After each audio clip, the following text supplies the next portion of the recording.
Okay, so imagine this for a second. You walk into a house in Germany. The year is 1923. Right. You go into the living room, you look at the walls, and you don't see, floral wallpaper or fresh paint.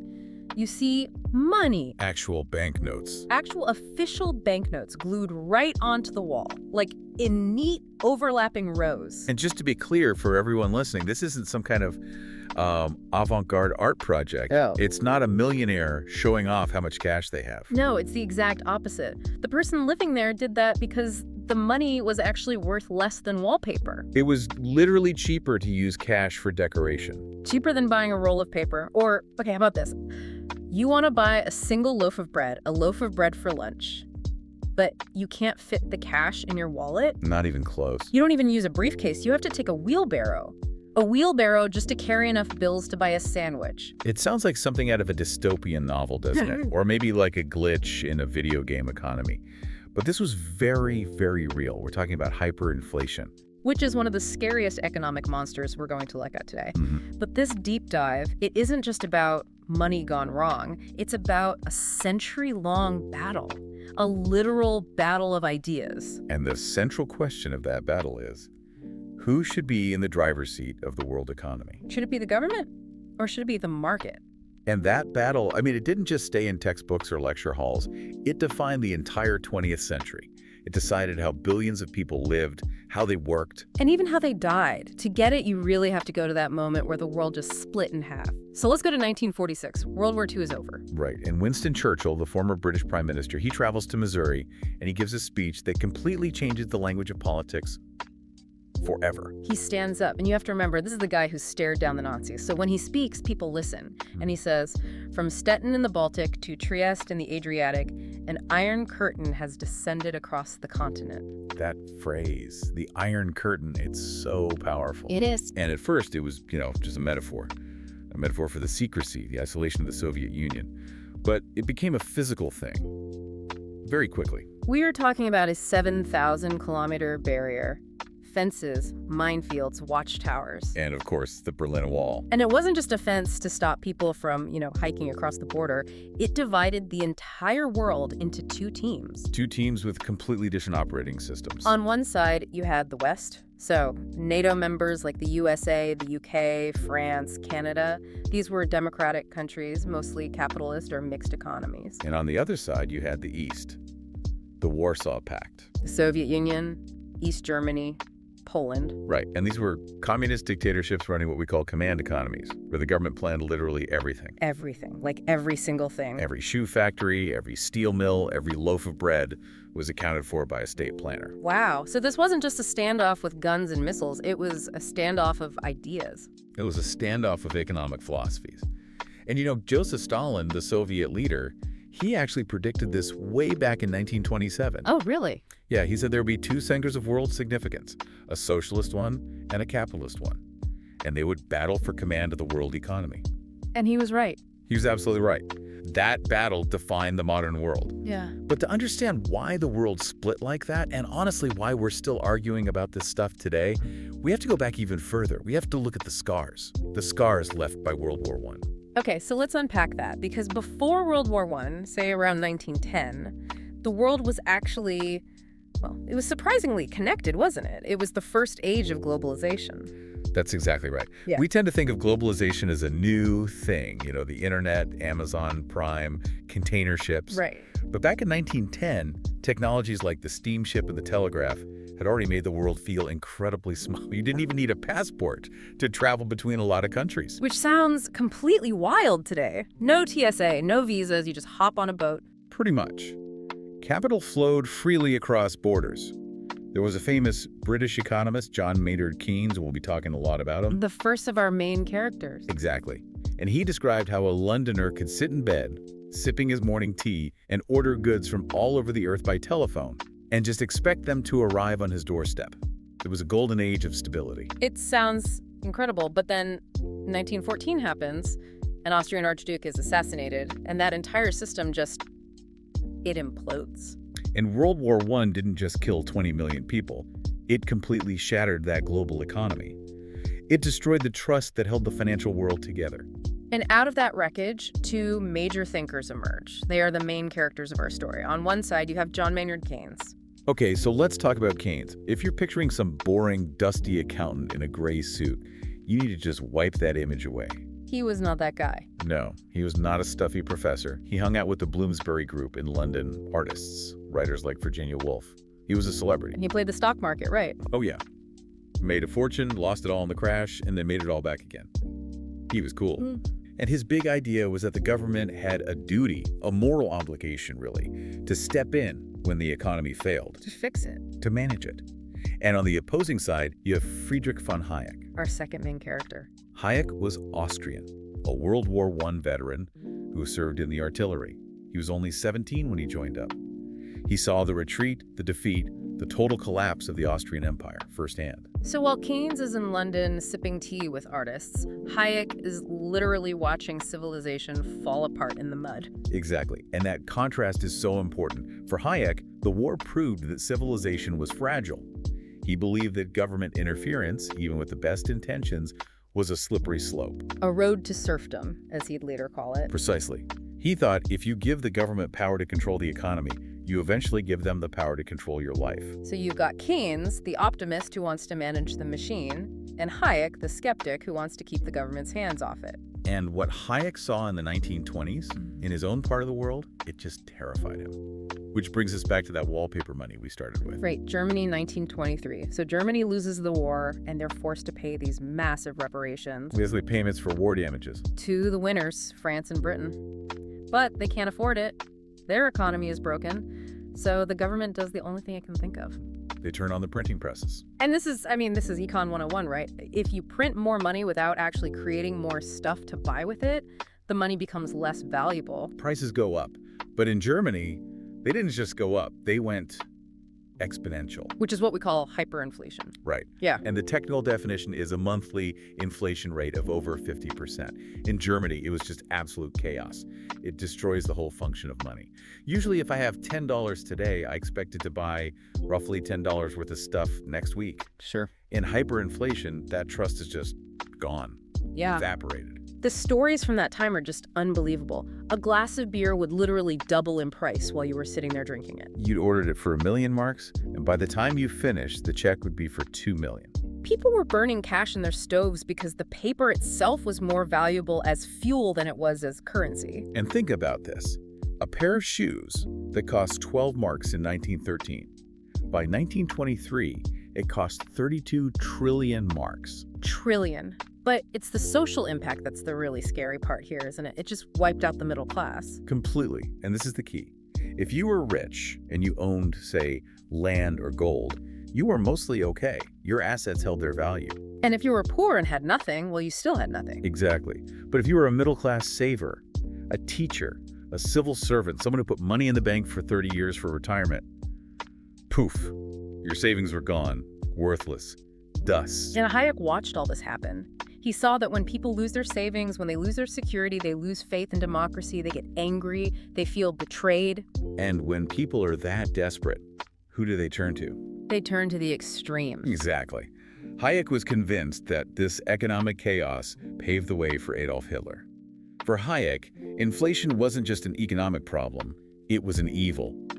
It destroyed the moral fabric of a society and made people desperate enough to choose dangerous leaders. And just so we don't think this is all ancient history, this exact thing has happened in modern times. I mean, look at Zimbabwe in the late 2000s. Oh, absolutely. The inflation rate there hit an estimated 489 billion%. That's a billion. The government was printing bills with denominations like $100 trillion. Imagine holding a $100 trillion bill. You feel like the richest person on earth. And then you realize it won't even buy you a bus ticket.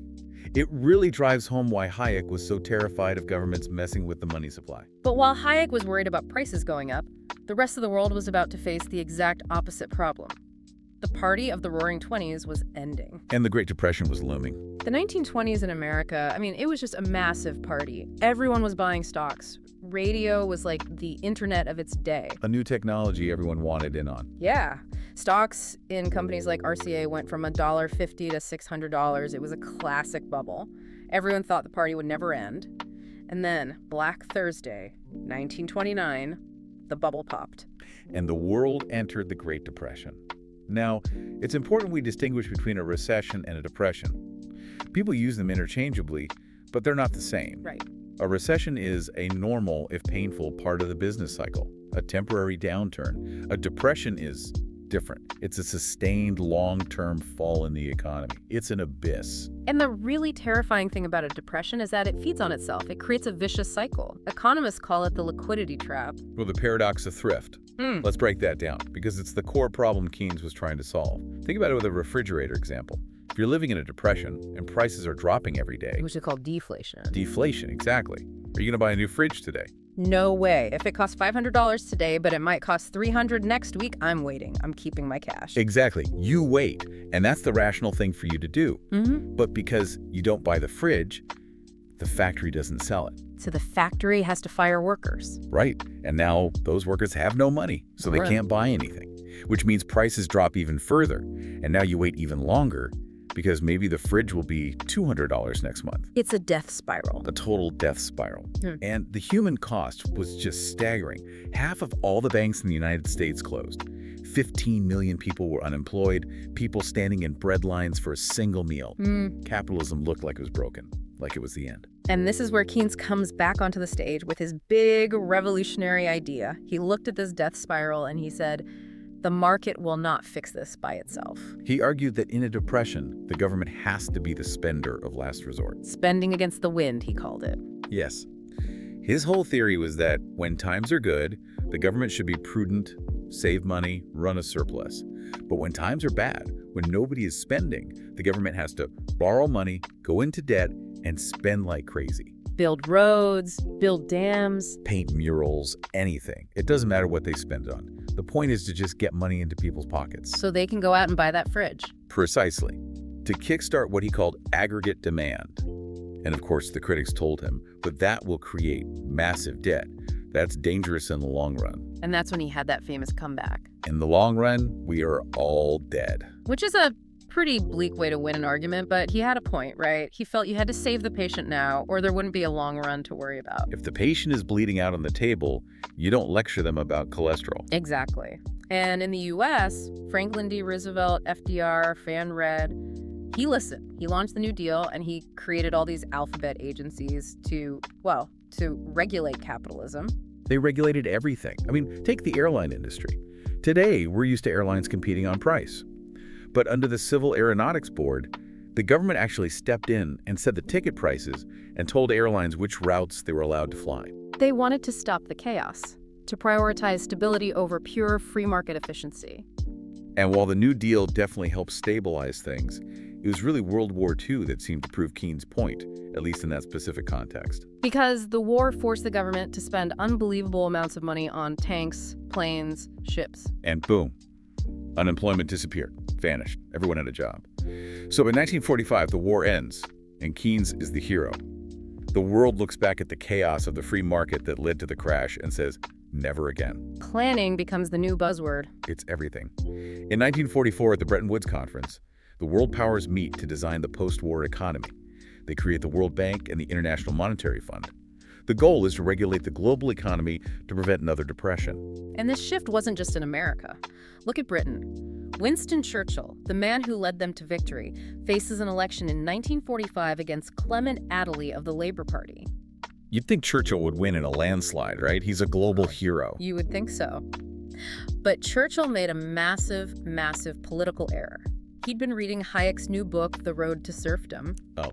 And in his campaign speeches, he basically argued that if you let the government plan the economy, like the Labour Party wanted, you would eventually need a Gestapo, a secret police, to enforce it. He told the British public, who had just spent 6 years fighting the actual Gestapo, that their nice, mild-mannered socialist neighbors were going to turn into Nazis. That's pretty much what he did, and it sounded completely ridiculous to them. People didn't want to hear about abstract threats to their freedom. They wanted housing, healthcare, and jobs. They remembered the breadlines. So they voted Churchill out. They fired the war hero. And Attlee's government got to work building what they called a mixed economy. They nationalized key industries. Coal, rail, steel. The government now owned them. And they built the welfare state. The slogan was, care from womb to tomb. Right. They created a national health service. The idea that nobody, no matter how rich or poor, should have to fear poverty or illness. It was a beautiful, powerful ideal. And this idea that planning was the answer, it went global. It wasn't just in the West. No, look at India. After they gained independence, Prime Minister Nehru wanted to modernize, and he looked at the Soviet Union's industrial growth and thought, that's the model. So they tried to copy it. They tried to make it scientific. There was a statistician named Mahalanobis who created a literal mathematical formula to plan the entire Indian economy. One formula for a country of hundreds of millions of people. One formula to decide how much steel to produce, how many consumer goods to make, everything. It was the absolute height of confidence in human reason to control the market. And meanwhile, the Soviet Union and China are all in on the command economy. The government sets every price, every wage, and for a while it kind of looked like they were winning. It did. They were industrializing it at an incredible rate. They put the first man in space. And poor Hayek, where was he in all this? He was completely ignored. He was an intellectual exile. He had to move to the U.S. and take a job at the University of Chicago because no other prestigious economics department would hire him. He was seen as a dinosaur, a relic. Wow. So we roll into the 1960s, the U.S. is booming, and then we get Lyndon B. Johnson, LBJ. He wants to take this government-led prosperity even further. He launches the Great Society. This was a huge expansion of the government's role in American life. The goal was nothing less than to eliminate poverty and racial injustice. And the programs were massive. You get Medicare and Medicaid. Health coverage for the elderly and the poor. You get Head Start to help kids from low-income families with education. There were environmental acts like the Water Quality Act. It was a really noble vision, but there was a conflict. The classic guns and butter problem. Right. Butter is all your social spending schools, hospitals. Guns is the military. And LBJ was trying to fight a war on poverty at home, while simultaneously fighting the Vietnam War abroad. And that is incredibly expensive. A lot of the funding that was supposed to go to the Great Society got diverted to Vietnam.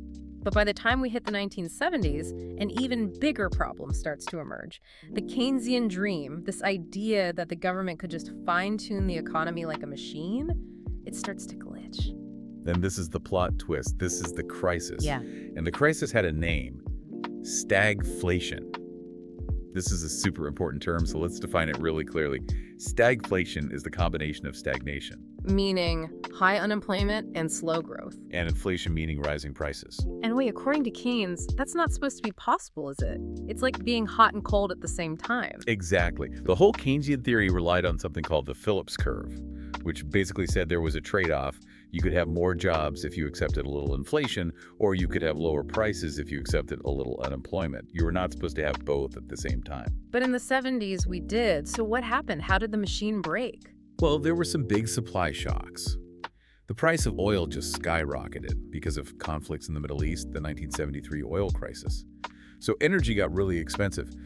But there was also that other really weird cause. The anchovies. The Peruvian anchovies. I love this story because it just shows how connected everything is. So in 1972, this weather pattern, El Nino, it causes a huge die-off of anchovies off the coast of Peru. And you're probably thinking, who cares? I don't even like anchovies. Right. But it turns out anchovies were a massive source of protein for animal feed, for cows, for chickens, all over the world. So when the anchovies disappeared, there was less feed available. The price of other feeds like grain and fertilizer went up. Which meant the cost of raising cattle and chickens went up. Which meant the price of beef and chicken in your local supermarket went up. It rippled through the entire food chain. It's the butterfly effect, but with fish.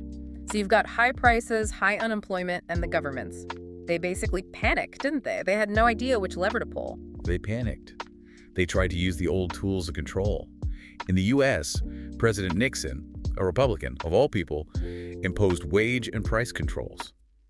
He just made it illegal to raise prices on certain things. Which sounds good, I guess. Stop raising prices. But it was a complete disaster. A total disaster. You had farmers literally drowning their own chickens because the government mandated price for selling a chicken was lower than the cost of the feed to keep it alive. It created shortages everywhere. Because you can't force a market to work by just issuing a decree. And in the UK, it was even more absurd. The Prime Minister, Ted Heath, had government ministers sitting in rooms trying to decide how much a hairdresser should be paid. That led to the winter of discontent in Britain, didn't it? It did. The electricity was going out for hours at a time. Garbage was piling up in the streets because sanitation workers were on strike. Even the gravediggers went on strike. I remember hearing that. Bodies were piling up. The entire economy was just paralyzed.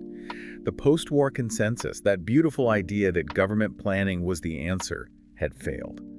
And this is the moment the pendulum swings back. The world was ready to listen to Hayek again. And they were ready to listen to a new, powerful voice from the University of Chicago, Milton Friedman. Friedman was part of the Chicago School of Economics. He was feisty, he loved a good argument, and he basically said the problem isn't the market, the problem is the government messing with the money. Friedman's core argument was that inflation is always and everywhere a monetary phenomenon. Meaning it's caused by printing too much money. Exactly. He said you have to control the money supply, period. Even if it hurts. You have to take the painful medicine. And two major political leaders stepped up to actually put these ideas into practice. Margaret Thatcher in the UK and Ronald Reagan in the US. Thatcher was a true disciple of Hayek. There's a famous story where she's in a policy meeting and someone is suggesting a moderate, middle-of-the-road approach. She reaches into her handbag, pulls out a copy of Hayek's book, The Constitution of Liberty, slams it on the table and says, "This is what we believe." That is a power move. And she didn't just talk. She went to war with the status quo. She took on the government-owned coal mines that were losing millions. That was a brutal, brutal fight. The coal miner strike was incredibly painful for those communities. It destroyed towns. But Thatcher's argument was that the government couldn't keep subsidizing failing industries with taxpayer money forever. And she privatized. She sold off state-owned companies, British Airways, the phone companies, the gas companies. And over in the US, Reagan brings in Reaganomics, tax cuts, deregulation. But the really heavy lifting is done by a guy named Paul Volcker, the chairman of the Federal Reserve. Volcker is the unsung hero, or maybe villain, depending on your perspective of this whole story. He decided he was going to kill inflation by jacking up interest rates. And he raised them to 20%. 20%. Just so everyone listening gets that, ask your parents what their mortgage rate is. It's probably like 5, maybe 7%. Imagine paying 20% interest on a loan. It was shock therapy. It caused a massive recession. It was incredibly painful. Unemployment shot up to 10%. Farmers went bankrupt. Construction just stopped. People were mailing their car keys to Volcker saying, "You made my loan so expensive I can't pay it, so here, you take the car." But it worked, didn't it? It did. It slew the inflation dragon, as they said. Prices stabilized. The economic fever broke. The entire mindset shifted. And by the mid-'80s and into the '90s, the economies of the West began to grow again. And so, effectively, the market had won the great battle of ideas. The Berlin Wall falls in 1989. The Soviet Union collapses in 1991. The command economy was dead. Even countries that had called themselves socialist started moving toward markets. The idea that a government could centrally plan a complex modern economy was, for the most part, abandoned. The commanding heights were handed back to the market. Okay, so let's do a super quick recap of this whole roller coaster before we quiz you. Sounds good. We started in the ruins of World War I, which killed that first age of globalization. Then we saw the wild, free markets of the 1920s lead straight into the Great Depression. That crash led to the rise of Keynes and the idea that the government has to take the wheel. Planning, spending, regulating, and that basically worked for about 30 years. The glorious 30, yeah. Until the 1970s, when stagflation hit and proved that government planning has its own limits and can sometimes cause even worse problems. Which brought us back to Hayek and Friedman in the 80s, with a return to free markets, privatization, and the defeat of inflation. It really is a pendulum, isn't it? It swings from freedom to control and then back again. And the debate is always about where that balance should be. Because we see it today, right? After the 2008 financial crisis during the COVID pandemic, the government stepped back in huge ways. But the battle is definitely not over. Not at all. That is the $1 million question, or I guess the $100 trillion question. Okay, before we let you go, here are a few questions to check your brain. All right, a quick check your understanding. Question 1. We talked about 2 different inflation disasters. What is the difference between hyperinflation, like we saw in 1923 Germany, and stagflation, like in the 1970s? Think about the speed of the price changes and what the unemployment rate is doing in each of those scenarios. Good hint. Question 2. Why did Keynes believe that government should spend money during a depression, even if it meant going into debt? Think about that refrigerator example and the vicious cycle. Yeah, why is it sometimes a good thing for the government to be irresponsible with money when you and I are supposed to be tightening our belts? And finally, a big picture one. Question 3. How did the Iron Curtain represent not just a physical border, but a fundamental economic divide? What were the two different systems operating on either side? Mull those over. This battle of ideas is still happening every single day. Thanks for diving in with us. See you in class.